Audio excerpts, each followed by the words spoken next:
Doctor Suryabhan Mishra, Sanskrit विशेषज्ञ, Saraswati group of colleges के इस ऑनलाइन प्लेटफॉर्म पे आप सभी का स्वागत करते हैं। जैसा कि आप देख पा रहे होंगे पीपीटी के माध्यम से, कुमार संभवम हम बीए प्रथम वर्ष में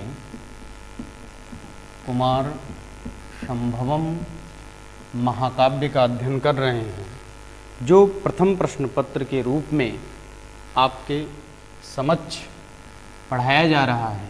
यह बीए प्रथम वर्ष के प्रथम प्रश्न पत्र के रूप में हमें यूजीसी के द्वारा बताया गया है, पढ़ना है।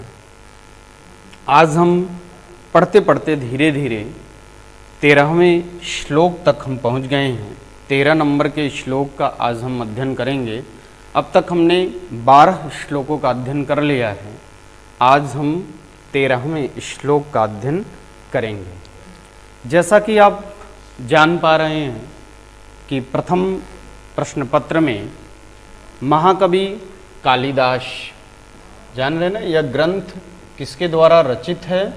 तो महाकवि कालिदास द्वारा विरचित है। कालिदास ने कुमार संभवम महाकाव्य के प्रथम सर्ग में, किस सर्ग में? प्रथम सर्ग में, जो हमारे सिलेबस में है प्रथम सर्ग, इसमें इन्होंने एक श्लोक से लेकर के और 17 श्लोक तक पर्वतराज हिमालय की विशेषताओं को बता रहे हैं कि पर्वतराज हिमालय कैसे हैं, पर्वतराज हिमालय की क्या विशेषताएं हैं, पर्वतराज हिमालय पे कौन कौन से वस्तु पाए जाते हैं, कौन कौन सी रत्नानि हैं, कितने रत्न हैं, कितनी औषधियां हैं, इन सब का अध्ययन हम धीरे धीरे कर रहे हैं। आज हमें इस श्लोक में महाकवि कालिदास ने यह बताने का प्रयास किया है कि कैसे पर्वतराज पर्वतों के राजा के रूप में दिखाई दे रहे हैं। यहाँ आपको एक शब्द दिख रहा होगा, गिरिराज शब्दम। कैसे गिरिराज हैं? गिरि मने पर्वत, राज मने राजा। सभी पर्वतों के राजा के रूप में किस प्रकार से पर्वतराज हिमालय हैं, यह आज हमें इस श्लोक के माध्यम से महाकवि कालिदास ने बताने का प्रयास किया है कि जिस तरह से लोक में राजा हैं, वैसे ही सभी पर्वतों में श्रेष्ठ जो पर्वतराज हिमालय हैं, वह गिरिराज शब्दम अर्थयुक्तम कुर्वन्ति। कैसे अर्थयुक्तम कुर्वन्ति? यहाँ जब आप एक एक शब्दों के अर्थ को देखेंगे अन्वय के अनुसार, तब आप समझ पाएंगे। सबसे पहले हम यहाँ नीचे आते हैं, चमरेयः लिखा हुआ है, दिख रहा होगा। चमरेयः पे 1 नंबर कर लीजिएगा। पहले अन्वय आपको एक जल्दी अन्वय आपको करा दे रहे हैं। चमरेयः ईतस ततस, यहाँ पे ईतस ततः पे 2 नंबर कर लीजिएगा। ईतस ततः, चमरेयः ईतस ततः लांगुल विक्षेप विसर्प शोभै। इस पूरे को हम 3 नंबर दे रहे हैं कि यह पूरा अन्वय किस में आएगा? 3 नंबर में आएगा। लांगुल विक्षेप विसर्प शोभै। 1 नंबर पे हमने कर लिया चमरेयः। चमरेयः पे 1 नंबर लगा लीजिए और ईतस ततस पे 2 नंबर कर लीजिए। यहाँ जो सकार है वो विसर्ग के रूप में परिवर्तित हो जाएगा और यहाँ जो रकार है वह यहाँ विसर्ग के रूप में परिवर्तित हो जाएगा। यहाँ पे ईतस, ईतः बचेगा और ततः बचेगा। ईतः मने इधर और ततः मने उधर। इसका जो शाब्दिक अर्थ है ईतस ततः का। लांगुल विक्षेप विसर्प शोभै 3 नंबर पे हम कर लेंगे। फिर चौथे पर होगा चंद्र मरीचि गौरई। चौथे नंबर पे क्या होगा? चंद्र मरीचि गौरई। यह दोनों विशेषण है किसके? वाल व्यंजनई के। वाल व्यंजनई के 2 विशेषण महाकवि कालिदास ने बताया है। एक विशेषण बताया है लांगुल विक्षेप विसर्प शोभै। एक तो यह इसका विशेषण है, किसका? वाल व्यंजनई का विशेषण है। और दूसरा विशेषण क्या है? चंद्र मरीचि गौरई। यह भी विशेषण किसका है? वाल व्यंजनई का है। यह जब आपको आगे श्लोक अभी बताएंगे एक एक शब्दों का अर्थ, तब आप वहाँ पे देख पाएंगे कि व्याल व्यंजनई के विशेषण कैसे लांगुल विक्षेप विसर्प शोभई है और कैसे चंद्र मरीचि गौरई है। 3-4 नंबर तक हमने लगा लिया है। 5वें नंबर पर बाल व्यंजनई, अभी इसी की जिक्र हो रहा था, इसी की बात हो रही थी, तो यह 5 नंबर पे हम किसको लगा लेंगे? वाल व्यंजनई को लगा लेंगे। यहाँ भी सकार है ना, च अलग हो जाएगा और स यहाँ जो आपको दिख रहा है यह स विसर्ग में परिवर्तित हो जाएगा, तो वाल व्यंजनई है बनेगा। जब आप सेकंड ईयर में जाएंगे तो कैसे सकार विसर्ग होता है यह आपको संधि प्रकरण में बताया जाएगा। संधि प्रकरण के विसर्ग संधि में आपको बताया जाएगा कि किस प्रकार से विसर्ग संधि में कैसे वह सकार विसर्ग के रूप में परिवर्तित हो जाता है। तो वाल व्यंजनई हो गया। फिर यस्य गिरिराज शब्दम, यस्य पे कर लेंगे, 5 नंबर हो गया। 6 नंबर हम कर लेंगे यस्य पे, गिरिराज शब्दम पे 7 नंबर कर लेंगे, अर्थयुक्तम पे 8 नंबर कर लीजिए। मिल रहा है ना सारे शब्दों के अर्थ, सारे शब्दों का अन्वय। 1 पे चमरेयः, 2 पे ईतस्ततः, 3 पे लांगुल विक्षेप विसर्पि शोभई, 4 पे चंद्र मरीच गौरई, 5 नंबर पे बाल व्यंजनई, 6 नंबर पे यस्य, 7 नंबर पे गिरिराज शब्दम और 8 नंबर पे अर्थयुक्तम कुर्वन्ति। अर्थयुक्तम कुर्वन्ति कितने नंबर पे? हमारा 8 हो गया है। 9 नंबर पे क्या हो जाएगा? कुर्वन्ति। यह कुल श्लोक में 9 पदों को दिखाया गया है, 9 पदों को बताए हैं महाकवि कालिदास ने। उसमें सबसे पहले चमरेयः शब्द आया हुआ है। चमरियाँ जो मृगियाँ हैं हिमालय पर्वत पे, किस पर्वत पे? हिमालय पर्वत पे कौन है? मृगी। यह एक विशेष प्रकार की मृगी हैं, उन्हीं को चमरेयः शब्द दिया गया है। जो चमरी मृगियाँ हैं, कैसी मृगियाँ हैं? चमरी मृगियाँ, आप ऐसा लिख सकते हैं, चमरी मृगियाँ, चमरी मृगियाँ कर लीजिए। चमरेयः शब्द का अर्थ।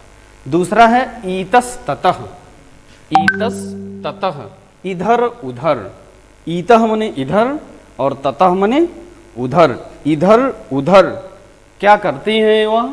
लांगूल विक्षेप विसर्प शोभई। इन पूरे शब्दों का अर्थ हमें देखना है। लांगूल विक्षेप विसर्प शोभई। लांगुल मने पूंछ होता है। लांगुल शब्द का अर्थ क्या होता है? पूंछ। मृगियों के पूंछ हैं, लांगुल हैं, विक्षेप करते हैं, बी उपसर्ग है, छिप धातु है और अच प्रत्यय लगेगा तो विक्षेपः शब्द बनता है। लांगुल विक्षेप, विक्षेपित करते हैं, इधर उधर हिलाती डुलाती हैं। इधर उधर हिलाने डुलाने के कारण उससे क्या होती है? विसर्पि शोभई, उनकी शोभा जो होती है वह फैलती है, उसकी शोभा बढ़ती है। किसकी? उस हिमालय पर्वत पे जो चमरेयः, जो चमरी मृगियाँ हैं, इधर उधर जब अपने लांगुल को, जब अपने पूँछों को विक्षेपित करते हैं, हिलाती डुलाती हैं, तब उसकी जो शोभा होती है, वह फैलने वाली जो कांति होती है, वह कांति कैसी होती है, वह शोभा कैसी होती है? चंद्र मरीचि गौरई। चंद्र मने चंद्रमा, मरीचि मने किरणें। दिख रहा है ना, यहाँ से चंद्र हो गया, यहाँ मरीचि हो गया और यहाँ गौरई हो गया। गौरह मने ध्वल, सफेद, कहते हैं ना कि गोरे हैं या गौर वर्ण के हैं। तो गौर वर्ण का तात्पर्य क्या है? कि वह श्वेत वर्ण के हैं, काले वर्ण के नहीं है। कैसे हैं? श्वेत वर्ण के। तो हम जानते हैं कि जो चंद्रमा की किरणें होती हैं वह कैसी होती हैं? ध्वल होती हैं, सफेद होती हैं। चंद्र मरीचि गौरई, यह विशेषण भी किसका है? बाल व्यंजनई का है। और लांगुल विक्षेप विसर्पि शोभई भी विशेषण है बाल व्यंजनई का। लांगुल विक्षेप विसर्पि शोभई, उनकी पूंछों का, किनकी?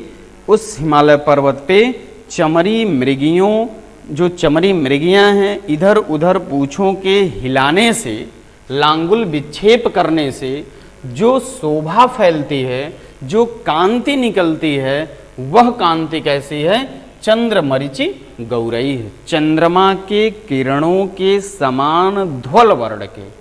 किस वर्ण के? सफेद वर्ण के। ध्वल वर्ण का मतलब क्या होगा? सफेद वर्ण।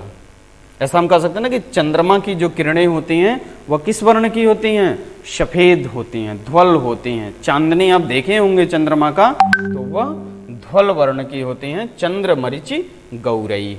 ठीक है, यहाँ तक चंद्रमरीचि गौरई यानी चंद्रमा की किरणों के समान ध्वल वर्ण के क्या? वाल व्यंजनई। वाल व्यंजनई। वाल व्यंजनई शब्द का अर्थ होगा जो चामर हैं उन चामरों के द्वारा। वाल व्यंजनई माने चामरों के द्वारा।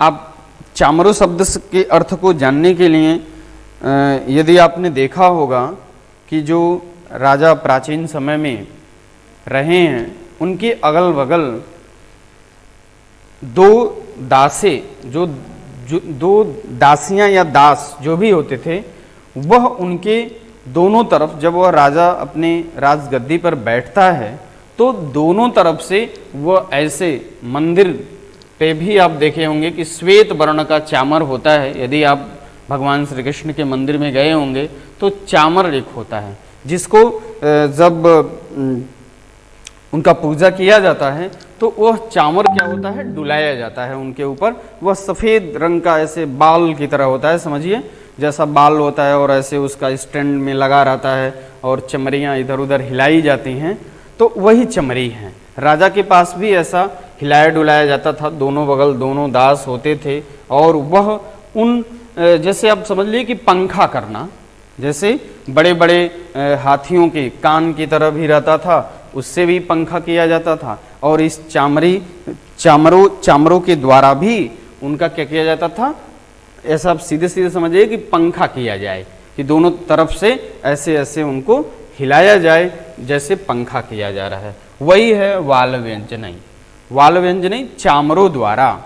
वाल व्यंजनई शब्द का अर्थ हो जाएगा चामरों द्वारा। कौन? चमरी जो मृगियां हैं वह चामरों द्वारा क्या करते हैं? वह अपने पूंछों को ऐसे हिला डुला रही हैं कि जैसे मानो कि वह चामरों द्वारा क्या करती हैं?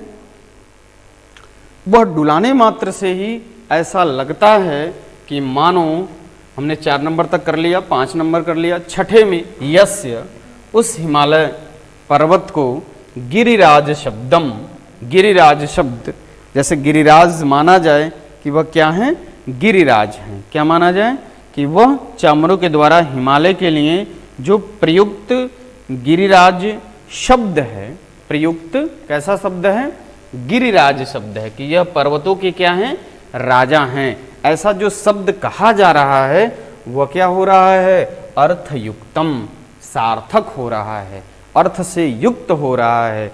जिस प्रकार से लोक में राजाओं के अगल बगल चामरों के द्वारा उनका राजा होना सुशोभित कराया जाता है, वैसे ही उस हिमालय पर्वत पे भी जो चमरी मृगियां हैं वह अपने पूंछों को जब विक्षेपित करती हैं, इधर उधर हिलाटी दुलाटी हैं, उनसे जो निकलने वाली शोभा है, विसर्प शोभई, वह शोभा जो ध्वल वर्ण का है, श्वेत वर्ण का है, चंद्रमरीच गौर है, ऐसे चंद्रमरीच गौर बाल व्यंजनई चामरों द्वारा यस्य उस हिमालय पर्वत का, कोष्ठ में आप हिमालय लिख लेंगे, यस्य हिमालय पर्वत गिरिराज शब्दम, कि वह पर्वतों के राजा हैं।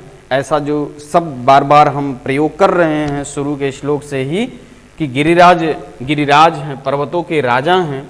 ऐसे गिरिराज शब्दम, ऐसे गिरिराज शब्द को अर्थवान कर रही हैं, अर्थयुक्त कुर्वन्ति। लास्ट में 9वां पे क्या है? कुर्वन्ति हैं। तो वह क्या कर रही हैं? उसको सार्थक बनाती हैं, उसको सार्थक कर रही हैं कि पर्वतराज जो हिमालय हैं वह सभी पर्वतों में क्या हैं?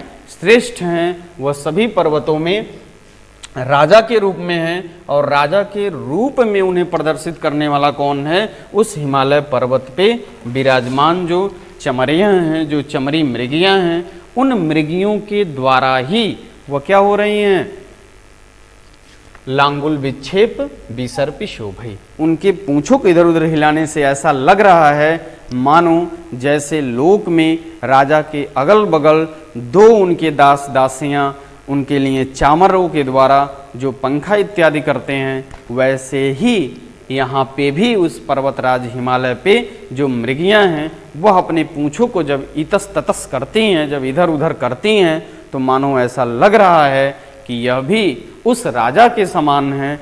उस गिरिराज शब्द कहने का जो कालिदास का जो तात्पर्य है, वह तात्पर्य अर्थवान हो रहा है, अर्थयुक्त हो रहा है। इस प्रस्तुत पंक्तियों में महाकवि कालिदास ने गिरिराज शब्दवाच्यम अपस्यैव युक्तम इत्याह, उनके कहने का तात्पर्य यही था कि जो पर्वतराज हिमालय हैं, वह पर्वतराज हिमालय पर्वतों के राजा कैसे हैं, कैसे पर्वतों के राजा के रूप में उन्हें श्रेष्ठ बताया गया है, यह बताने का प्रयास उन्होंने किया है। गिरिराज शब्द की सार्थकता हेतु चमरी मृगियों की पूंछों से हेतु के रूप में उपस्थापित किया गया है, अतः यहाँ काव्यलिंग अलंकार है। कौन सा अलंकार है? यहाँ पे काव्य लिंग अलंकार है, इसको आप नोट कर लीजिएगा। यहाँ पे काव्यलिंग अलंकार है और छंद आप जान ही रहे हैं कि प्रस्तुत जो श्लोक है, इस श्लोक में छंद आपको रोज बताते हैं कि प्रस्तुत श्लोक में कौन सा छंद है, उपजाति छंद है। उपजाति छंद दो छंदों से मिलके बना है, एक इंद्र बजरा और दूसरा उपेंद्र बजरा। तो उपजाति छंद में यह रचना है और इसमें गिरिराज शब्द अर्थवान किया गया है। किनके लिए? पर्वतराज हिमालय के लिए। ठीक है, आपको एक एक शब्दों का अर्थ समझ में आया भी होगा। अब हम अगले श्लोक की तरफ चलते हैं, जो 14 नंबर का श्लोक है। 14 नंबर के श्लोक को हम सर्वप्रथम यहाँ आपके समक्ष दिख रहा है। यह भी पर्वत राज हिमालय की विशेषता के पक्ष में ही कहा गया है कि प्रस्तुत जो श्लोक है, वह प्रस्तुत श्लोक महाकवि कालिदास विरचित कुमार संभवम महाकाव्य का 14वां श्लोक है। इसमें भी पर्वतराज हिमालय की विशेषताओं को बताया गया है कि पर्वतराज हिमालय किस प्रकार से हैं, पर्वतराज हिमालय कैसे इसमें भी दिख रहे हैं। उनकी एक विशेषता महाकवि कालिदास ने यहाँ भी प्रस्तुत किया है। तो सर्वप्रथम उपजाति छंद में रचित यह श्लोक का हम सुस्वर वाचन कर लेते हैं। स्वर वाचन, क्योंकि वाचन महत्वपूर्ण है संस्कृत साहित्य में। वाचन जब तक सुस्पष्ट नहीं होगा, लयबद्ध नहीं होगा, छंदोबद्ध नहीं होगा, कितने पर यति करना है, कितने पे विराम लेना है, कितने वर्णों के बाद हमको रुकना है, यह सारा हम छंद शास्त्र में पढ़ेंगे और छंद शास्त्र के द्वारा ही हम प्रस्तुत श्लोक का अध्ययन करते हैं, क्योंकि बिना छंदोबद्ध कोई रचना संस्कृत में नहीं होती। तो आइए हम पहले इस श्लोक का सस्वर वाचन कर लेते हैं। यत्रांशुकाछे पविलज्जितानां, यत्रांशुकाछे पविलज्जितानां, यदृच्छया किं पुरुषांगनानां, यदृच्छया किं पुरुषांगनानां, दरिगृहद्वार विलंब बिंबाः, दरिगृहद्वार विलंब बिंबाः, तिरस्करणीयो जलदा भवन्ति, तिरस्करणीयो जलदा भवन्ति। प्रस्तुत श्लोक में महाकवि कालिदास ने किम पुरुषा अंगनानाम शब्द आपको दिया है, यहाँ विसर्ग कर लेंगे।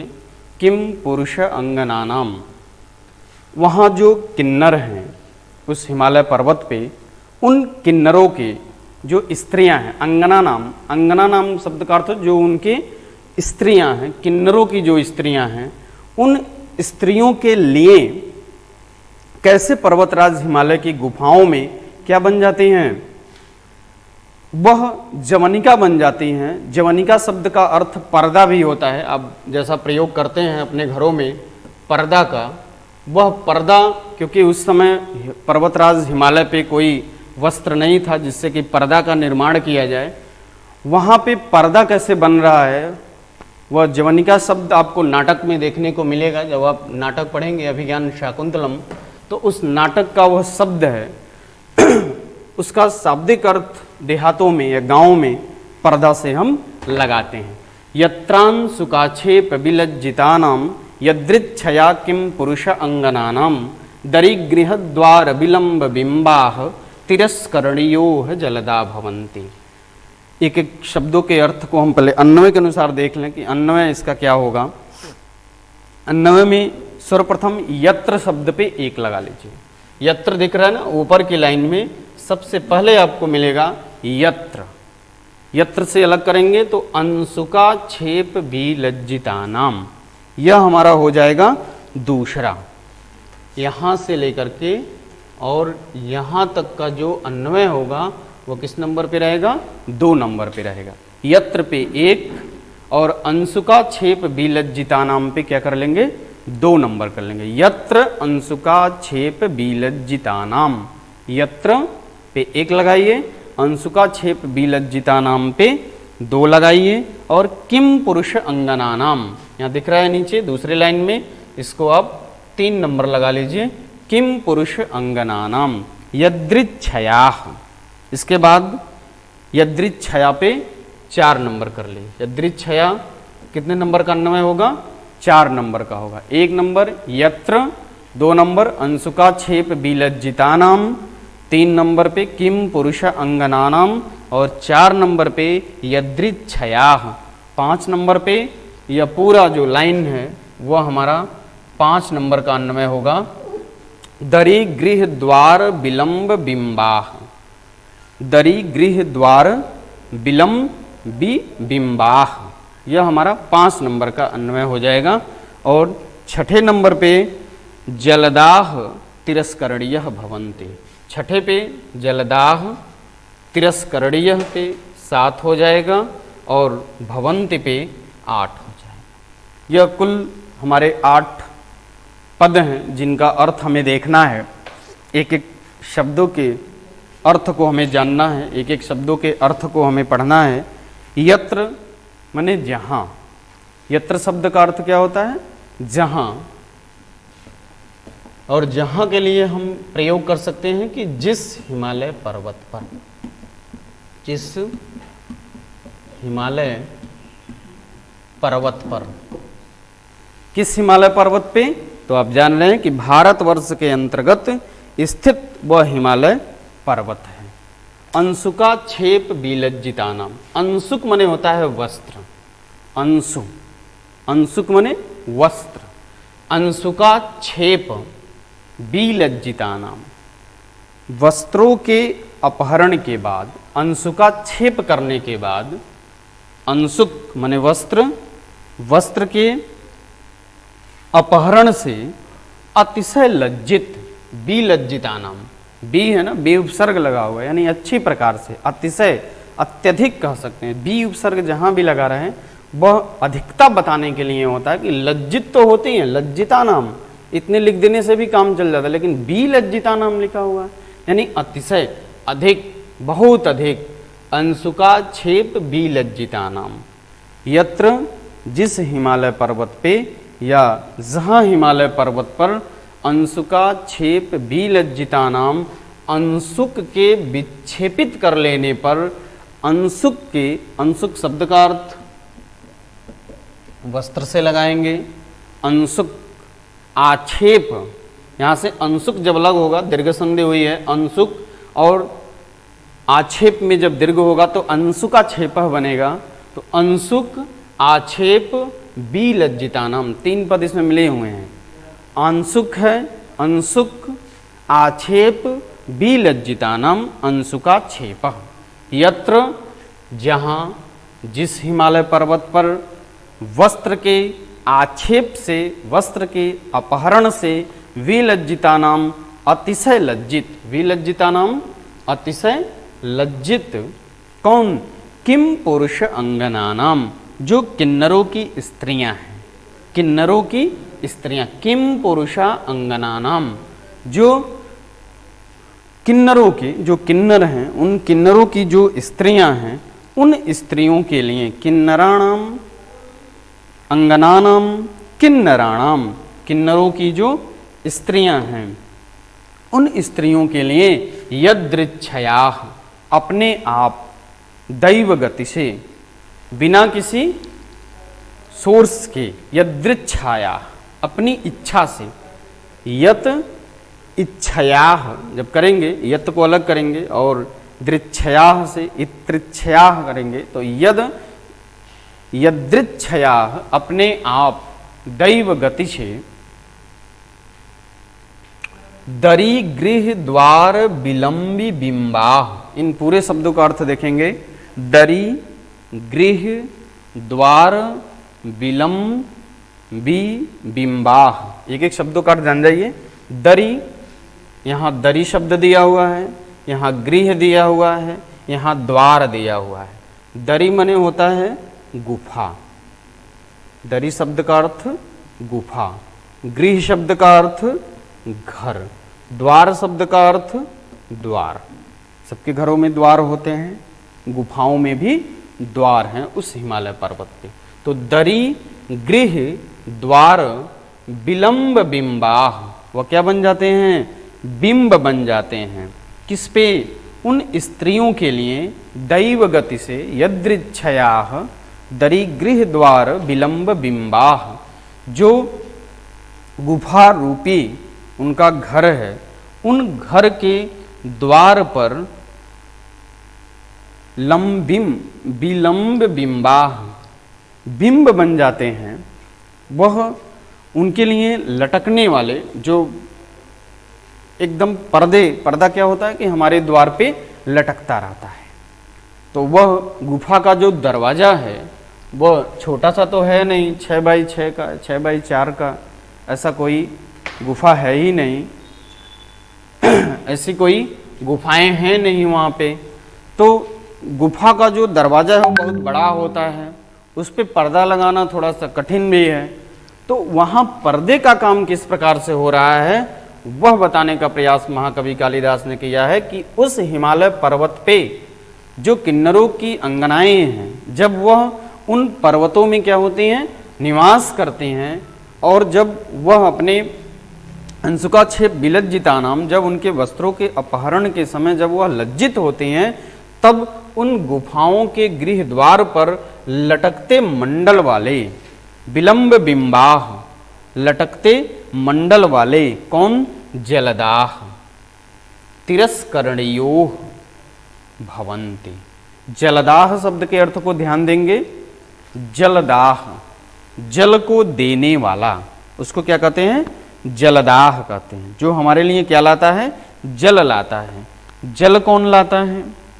मेघ। किसके द्वारा पानी बरसता है?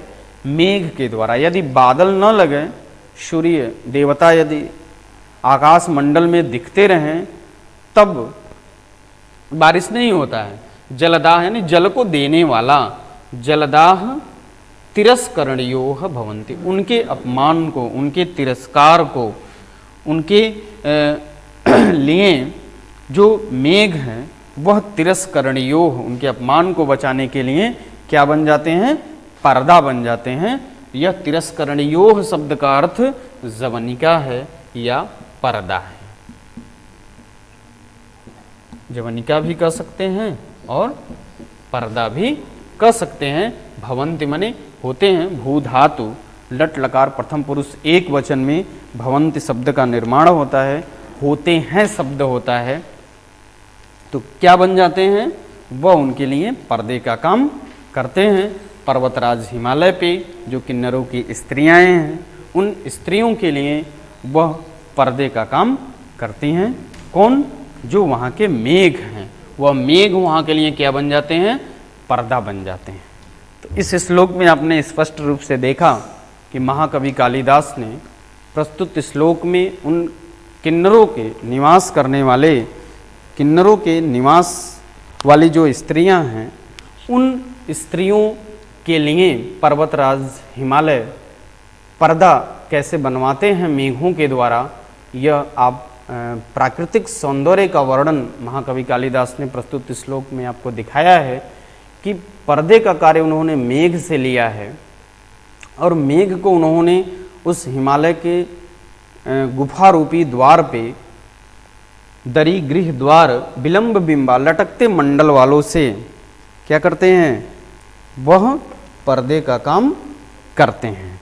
तो मुख्य रूप से आपने यत्रांशुका छेप विलज्जितानाम यदृच्छया किम पुरुष अंगनानाम दरी गृहद्वार विलंब बिंबाह तिरस्करणीयोह जलदा भवंती। एक एक शब्दों के अर्थ को आपने देखा कि जिस हिमालय पर्वत पर वस्त्र के अपहरण से अंशुका छेप विलज्जितानाम, लज्जित जो किन्नरों की स्त्रियां हैं, उन स्त्रियों के लिए अपने आप ही यदृच्छयाह दिया ना, यदृच्छयाह शब्द दिया हुआ, दैव गति से बिना कोई बाधा के अपने आप ही उस दरी गृह द्वार विलंब बिंबाह, दरी रूपी गृह द्वार पे वह लटकते मंडल के द्वारा जलदाह जो मेघ खंड हैं, उन मेघ खंडों से तिरस्करणीयोह जो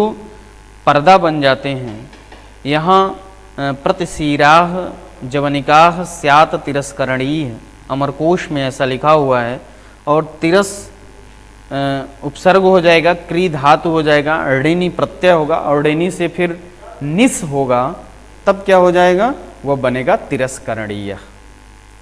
तो तिरस्करणीय शब्द का अर्थ आपको थोड़ा सा ध्यान देंगे कि तिरस्करणीय शब्द का अर्थ यहाँ पर्दा से लेना है, यहाँ जवनिका से लेना है, तिरस्कार से नहीं लेना है, क्योंकि वह त्रिस उपसर्ग हो गया है और क्री धातु हो गया है और ऋणी प्रत्यय हुआ है, और ऋणी को फिर स्त्रीलिंग प्रत्यय निश हुआ है, और निश होने के बाद वह तिरस्करणीय शब्द का निर्माण हुआ है। मेघ के ऊपर तिरस्करणी का आरोप है जो प्रकृत वर्णन में उपयोगी है, अतः यहाँ परिणाम अलंकार है। कौन सा अलंकार है, परिणाम अलंकार है। यदि अलंकार आपको लिखना हो तो आप लिख सकते हैं कि प्रस्तुत श्लोक में महाकवि कालिदास ने परिणाम अलंकार को बताया है, परिणाम अलंकार को दिखाया है। लज्जा से किन्नरियाँ जो अपने बचाने का प्रयास करती हैं, संजोग से मेघों के रूप में पर्दे की आड़ पा जाती हैं, इस प्रकार यहाँ समाधि अलंकार भी व्यंग रूप में आ जाता है। और यहाँ छंद आप जान ही रहे हैं कि कौन सा छंद है, उपजाति छंद है। कौन सा छंद, उपजाति छंद। इन दो श्लोकों का अध्ययन अब तक आपने किया। इससे पहले वाले श्लोक का आपने किया कि लांगुल विक्षेप विसर्पि शोभई ईतस ततस चंद्र मरीच गौरई यस्या अर्थयुक्तम गिरिराज शब्दम कुर्वन्ति वाल व्यंजनैश्चर्मयः।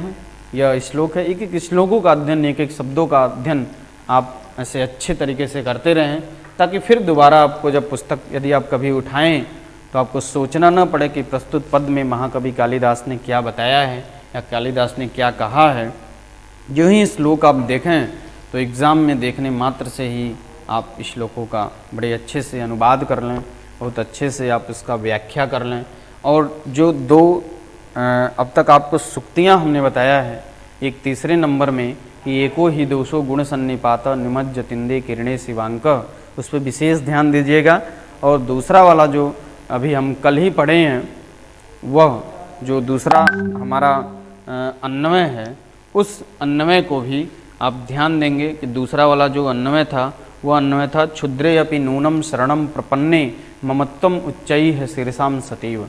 दो अन्वय का हमने अध्ययन कर लिया, दो सुक्तियों का हमने अध्ययन कर लिया है। इन दोनों सुक्तियों को भी विशेष रूप से आप देखते रहें, क्योंकि सुक्तियाँ परीक्षा के लिए उपयोगी हैं और यह परीक्षा में निश्चित रूप से सुक्तियाँ आती हैं।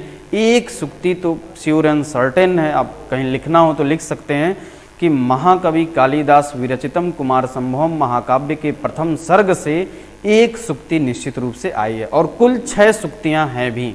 जिसमें से 2 पढ़ लिए हैं, 4 और आगे आपको मिलेंगे। तो 2 सूक्तियाँ जो हैं बड़ा सरल हैं, बहुत कठिन नहीं हैं, उन सूक्तियों का अध्ययन आप निश्चित रूप से कर सकते हैं।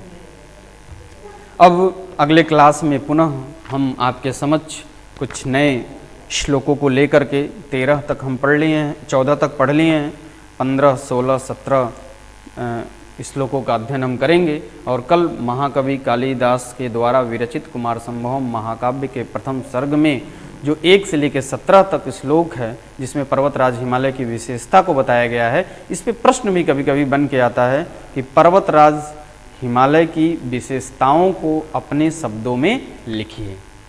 अगले क्लास में पुनः आपसे मुलाकात होगी, तब तक के लिए नमः संस्कृताय।